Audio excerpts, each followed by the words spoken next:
Hace varios siglos, nuestro sistema solar experimentó una catástrofe global, pasando peligrosamente cerca de un agujero negro o un objeto de fuerza similar. Bajo la influencia de una fuerte gravedad, los planos de las eclípticas de todos los planetas se desplazaron, cambiando simultáneamente los ejes de rotación de los planetas. Esta hipótesis encuentra su confirmación prácticamente en todas partes, donde quiera que mires. Todos los satélites y planetas del sistema solar están cubiertos de cráteres, como si fueran metralla, escombros, literalmente después de una batalla. Todos lo han logrado absolutamente, tan fuertemente que muchos investigadores consideran esto como un bombardeo orbital, una guerra nuclear o simplemente guerras estelares de algunas antiguas civilizaciones cósmicas. La ciencia oficial simplemente extiende la aparición de cráteres a miles de millones de años. Eso es justo lo que discutiremos ahora.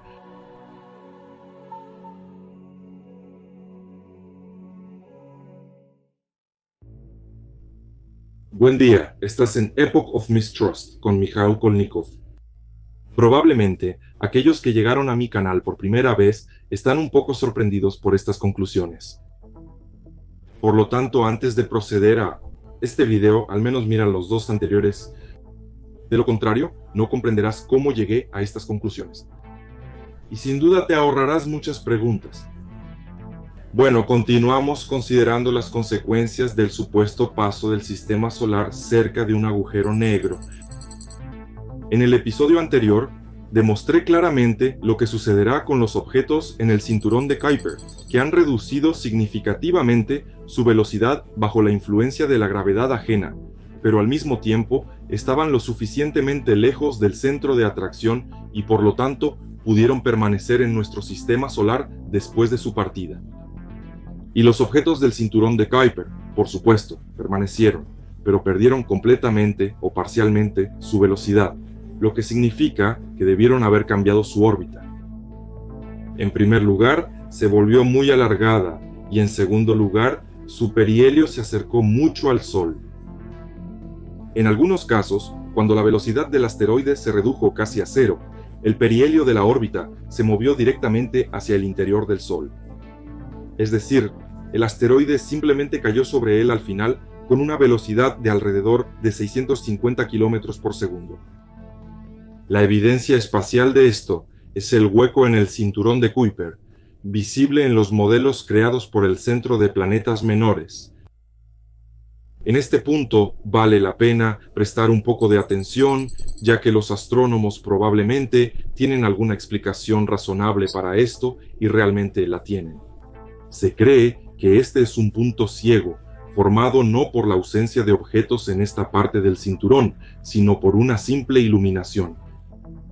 La incomodidad es causada por nuestra propia galaxia, la Vía Láctea. Su disco causa una fuerte iluminación y dificulta la detección de objetos en esta zona. Suena bastante razonable y sensato. ¿Es precisamente por eso que haremos una parada? Hemos oído el argumento de los astrónomos. Ahora, vamos a reflexionar. El hueco ocupa aproximadamente una quinta parte del disco del cinturón de Kuiper. Entonces, alrededor de 36 grados. Comparado con las imágenes panorámicas de la Vía Láctea, y sí, efectivamente, el hueco ocupa aproximadamente 36 grados. Para mantener las cosas equilibradas, digamos que está bien por ahora. Ahora planteemos una pregunta. ¿Cómo se descubren en general los planetas y las estrellas? Correcto, con telescopios. Los más variados, desde telescopios reflectores comunes hasta enormes e incluso radiotelescopios. Y si la luz de la Vía Láctea puede interferir con un telescopio reflector común, no lo hace con un radiotelescopio. Los radiotelescopios, por ejemplo, permitieron escanear la superficie de Venus sin importar la intensa luz del Sol ni la densa capa de nubes bajo una presión de 90 atmósferas. Los radiotelescopios nos permiten mirar directamente al centro de nuestra galaxia. Y ni siquiera la agrupación central de estrellas les estorba. Entonces, ¿por qué una triste manija de Orión causó tantos problemas para ser detectada? Además, nuestros astrónomos han alcanzado tal nivel de habilidad en la fotografía que pueden usar la luz reflejada de las estrellas para fotografiar el lado oscuro de Plutón, por ejemplo, que se encuentra en la misma cinturón de Kuiper.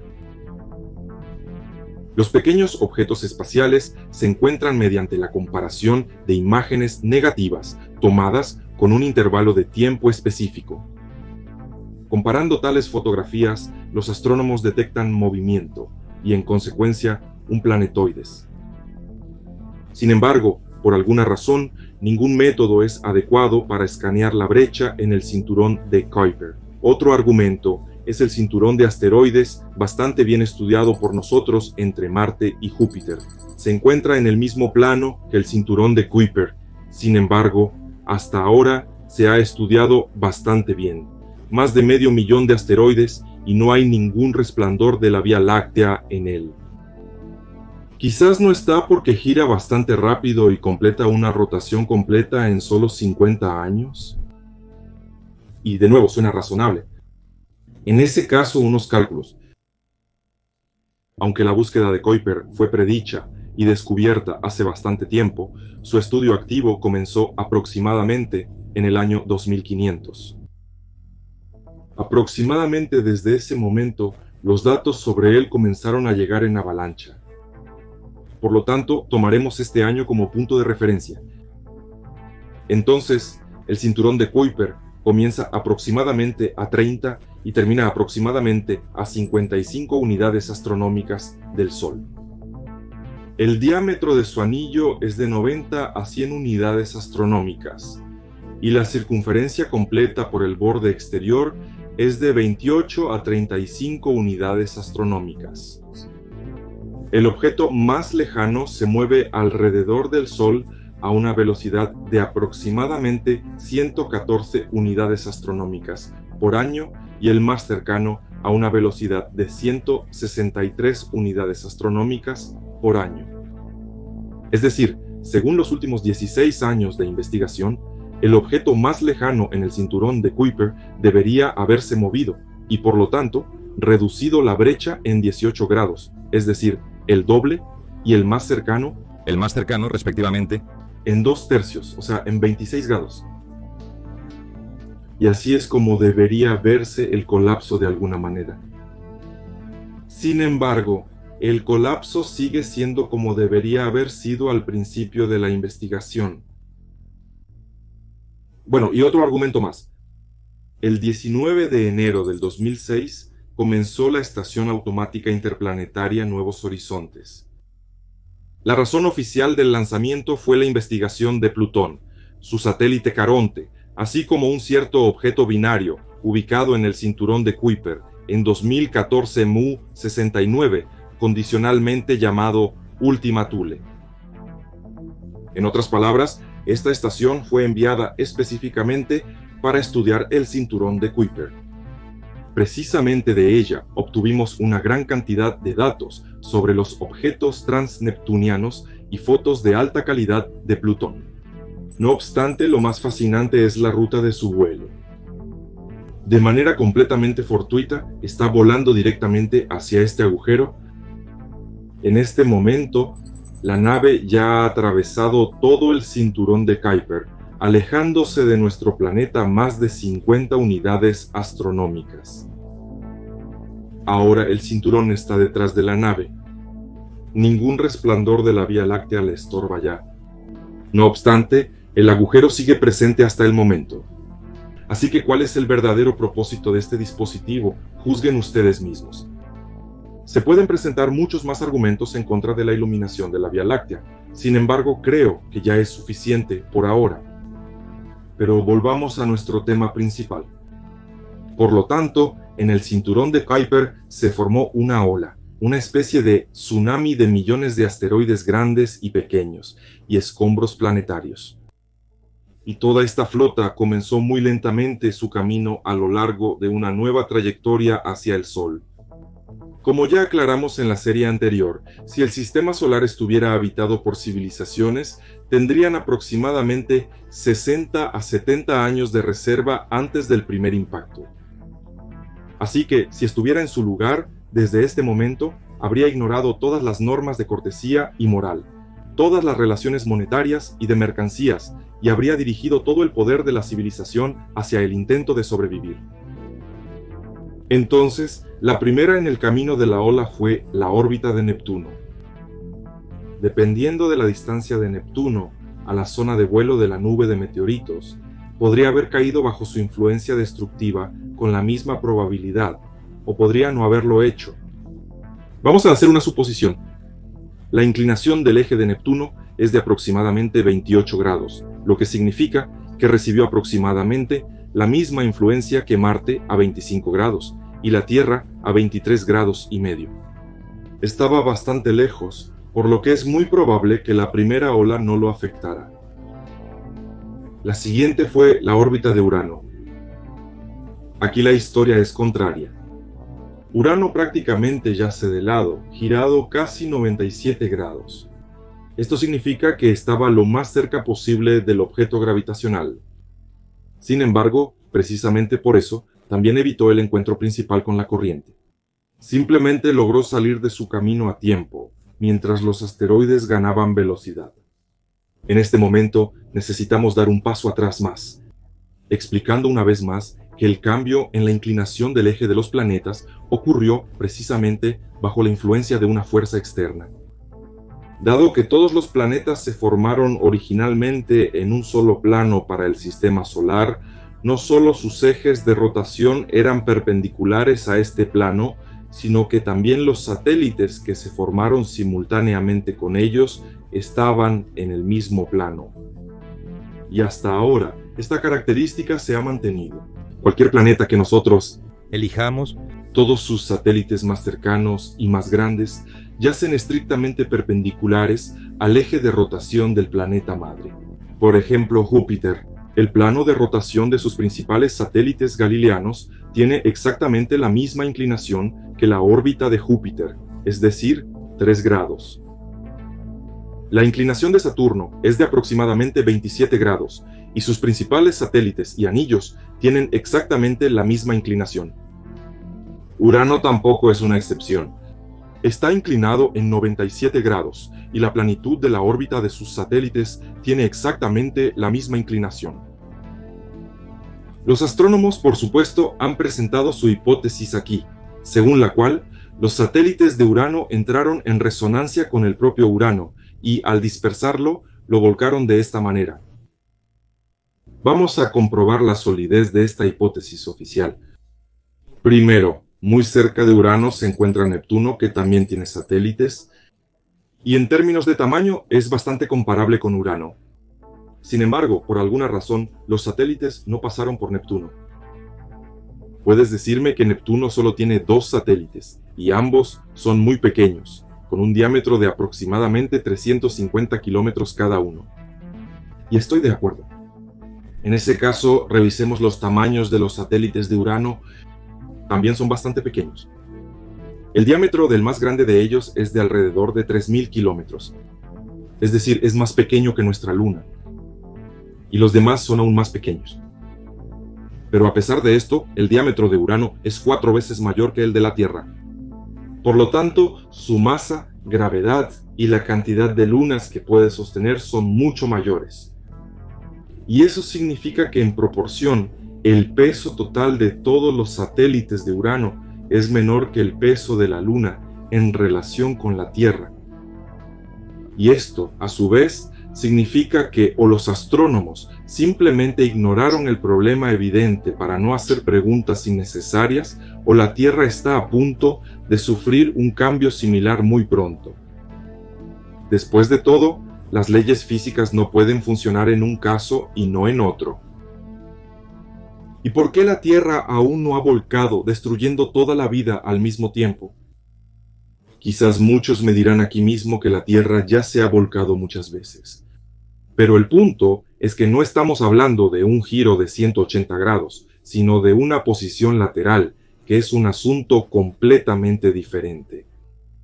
En un giro de 180 grados, todo permanecerá igual, excepto que el Sol saldrá por el lado opuesto. Pero en una inclinación lateral, la vida sería completamente destruida, simplemente porque un hemisferio se quemaría con el Sol mientras que el opuesto se congelaría. Es decir, la hipótesis oficial sobre las causas de la inclinación del eje de Urano es como mínimo ilógica e insostenible. Mientras tanto, nuestra corriente de asteroides ya ha ganado una velocidad considerable y se acerca a Júpiter. Aquí es donde comienza lo más interesante. La inclinación del eje de Júpiter es solo de 3 grados. Habla de que posiblemente durante el paso del agujero, él estaba lo más lejos posible, en el extremo opuesto del sistema solar, por ejemplo. Sin embargo, para el momento en que la corriente de asteroides alcanzó la órbita de Júpiter, ya habían pasado casi 60 años. La corriente alcanzó una velocidad de aproximadamente 16 a 17 km por segundo, y Júpiter logró completar 5 órbitas completas alrededor del Sol en ese momento. Su año consta de solo 11 completos y 86 centésimas de un año terrestre, y la longitud de la corriente de asteroides podría haber sido de 10 a 20 años, dependiendo de las velocidades iniciales de los asteroides. Por lo tanto, Júpiter se llevó el bote. Siendo el cuerpo más masivo en ese momento y en esa área, pasó varias veces directamente a través de la corriente. Parte de los asteroides cayeron directamente sobre él, aumentando su ya considerable masa. Pero la mayor parte simplemente la desviaba hacia los lados, dando a los meteoritos un impulso lateral adicional. ¿Por qué es esto importante? En primer lugar, porque la mayoría de los asteroides que no tenían un impulso lateral inicial simplemente deberían haber caído al Sol. Y la otra parte, que tenía este impulso, simplemente debería haber bajado a órbitas más bajas, donde debería haber sido capturada por los planetas gigantes. Sin embargo, sabemos que Neptuno estaba bastante lejos, y dado que un año para él dura 164 años terrestres, simplemente no pudo llegar a tiempo para el colapso. Urano, por otro lado, estaba lo más cerca posible del lugar de acción. Mientras la corriente de asteroides aceleraba, los años transcurrieron. Para entonces habría ido irremediablemente al lado opuesto de su órbita. Un año en Urano dura 84 años terrestres.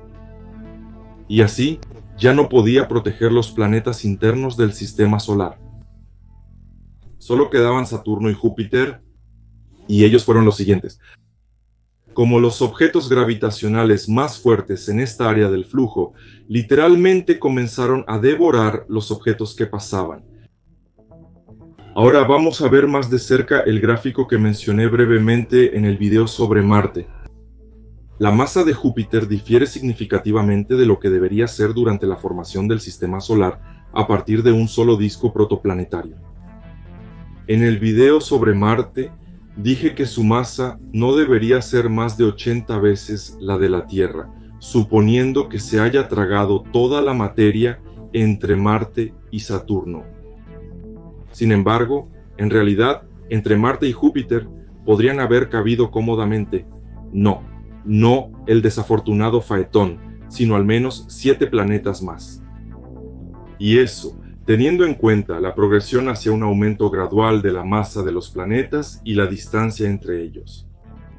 Si tomamos una distancia similar a la distancia entre Mercurio y Venus, Venus y la Tierra y Marte, es decir, aproximadamente 50 millones de kilómetros, entonces en el espacio entre la Tierra y Júpiter deberían haber estado incluso 12 planetas. No un Marte desafortunado, un poco más grande que la Luna, sino 12 planetas completos. Y la masa de Júpiter debería haber sido de 5 a 6 veces mayor que la de la Tierra. A pesar de esto, podría mantener libremente los satélites galileanos que existen hoy en día. Ahora, una gran parte de los comentaristas ya está empezando a escribir líneas de ira sobre las reglas de Tissot-Bode en la red. Esperemos un par de segundos. Dejémosle soltar vapor. Y después de eso, recordemos que la regla de Tissot-Bode no es una ley.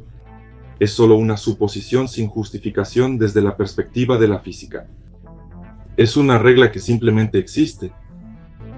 Y simplemente no tiene una explicación razonable.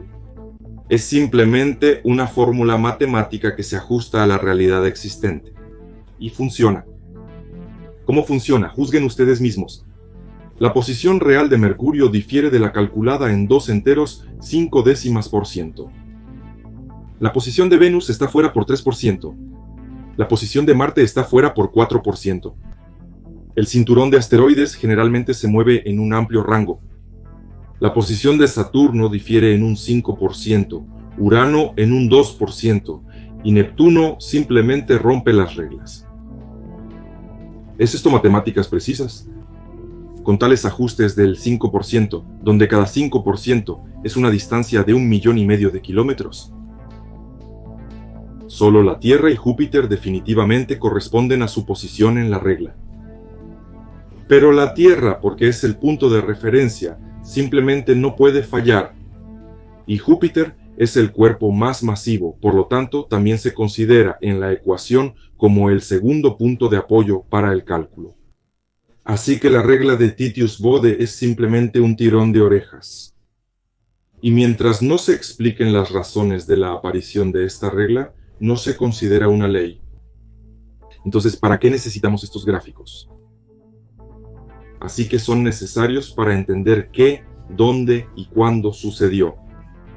Por ejemplo, del gráfico se hace evidente que, a pesar del eje inclinado, Urano casi no cambió su posición en el sistema solar.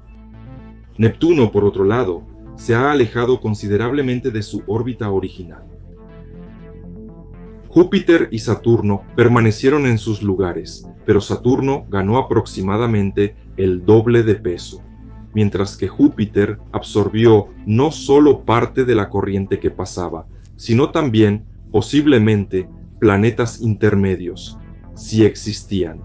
Su masa aumentó casi 8 veces, se expandió y comenzó a devorar sus propios satélites. Por ejemplo, Io. Hablamos de él en detalle en la serie anterior. Es posible que antes de Io hubiera otros satélites, de los cuales ya no sabemos. Los anillos de Saturno aparecieron de la misma manera. Su forma redonda es una prueba de esto. El asunto es que un planeta puede desintegrar un asteroide o otro planeta en pedazos si éste entra en lo que se llama el límite de Roche. Sin embargo, su órbita y por lo tanto el anillo de escombros será elíptica. Sin embargo, los anillos de Saturno son redondos. Esto sugiere que el satélite desintegrado originalmente se formó junto con Saturno y luego cayó en la división de Roche, después de un evento inesperado. La expansión de Saturno y por lo tanto el aumento de la zona de ruptura. Lo mismo sucederá con la Luna, por ejemplo, si de repente se encuentra a 16.000 kilómetros de la Tierra, o si la Tierra de repente se agranda 5 veces.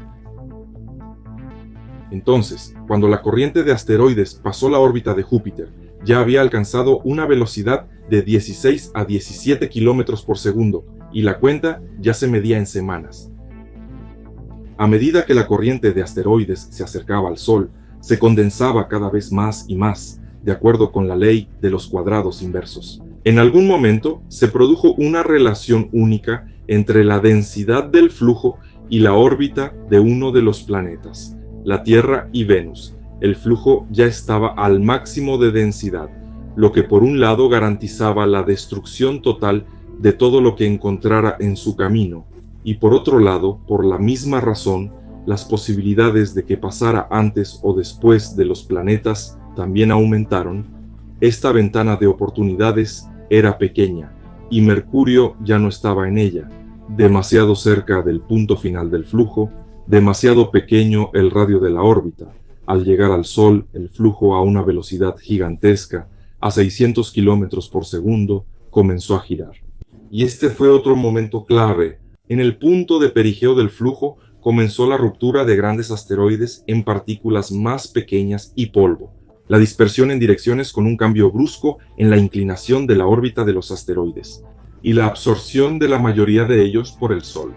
Después de esta maniobra, el flujo se dirigió en la dirección opuesta. Sin embargo, al hacerlo, redujo la velocidad, cambió la dirección de algunos de sus objetos y se desgarró parcialmente en fragmentos más pequeños. y una y otra vez, encontrando a Júpiter y Saturno en su camino, parcialmente los devoró, parcialmente se niveló. Por cierto, sobre el alineamiento de las órbitas, ¿recuerda nuestro experimento con 3 lunas o varios cuerpos en la órbita de la Tierra? Recuerdo, colocamos varios cuerpos masivos con órbitas inicialmente extendidas alrededor de la Tierra. Durante la simulación, parte de ellos chocó, parte fue expulsada, y la tercera parte niveló su trayectoria alrededor de la Tierra y se volvió casi circular. Así es como apareció la Luna. Pero exactamente lo mismo puede suceder a una escala mucho mayor, alojando un flujo completo de asteroides que se mueven en una órbita parabólica extendida entre el Sol y Júpiter. Parte de ellos gradualmente nivela su trayectoria y ocupa una órbita más o menos circular aproximadamente en el medio. Así es como apareció el cinturón de asteroides, no como resultado de la explosión del planeta Faetón, sino como resultado de la nivelación de las órbitas de los escombros de un flujo de meteoritos del cinturón de Kuiper. Sabiendo que en el mejor de los casos, solo 1/10 parte de la masa total ocupará esta órbita, y sabiendo que actualmente se conocen más de 500,000 de objetos en este cinturón, podemos suponer cuán enorme fue el primer flujo. Entonces, en esta serie ya hemos fantaseado contigo más que suficiente. Solo queda explicar por qué en la serie anterior no mostré las órbitas de la mayoría de los satélites de Júpiter y Saturno, deteniéndome solo en los más masivos y cercanos. Bueno, es hora de explicar. El hecho es que absolutamente todos los demás satélites, en realidad, no son satélites en absoluto. Más precisamente, no aparecieron junto con los gigantes gaseosos, sino que fueron capturados más tarde, precisamente de este flujo. Todos ellos tienen 2 características distintivas. En primer lugar, todos ellos, como si estuvieran cortados por la mitad, tienen aproximadamente el mismo diámetro, alrededor de 1 a 2 kilómetros, lo que habla de condiciones similares de formación. Lo más probable es que sean fragmentos de planetas rotos o asteroides más grandes, y el tamaño bastante preciso de 1 a 2 kilómetros, como si estuvieran cortados con un cuchillo, habla de un gradiente de fuerza uniforme, es decir, todos son pedazos de uno o varios objetos iguales. En segundo lugar, sus órbitas tienen una inclinación muy pronunciada hacia la planitud de la eclíptica de los gigantes gaseosos, lo que nuevamente habla de una captura desde el exterior. Y la cantidad habla por sí misma. Para capturar 70 a 80 de estos satélites gaseosos, los gigantes gaseosos debían pasar por un flujo muy denso de asteroides.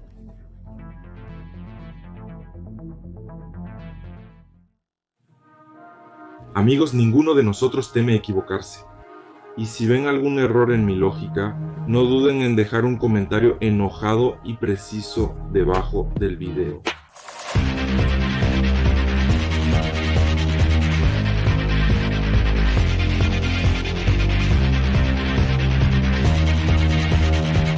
Subtítulos creados por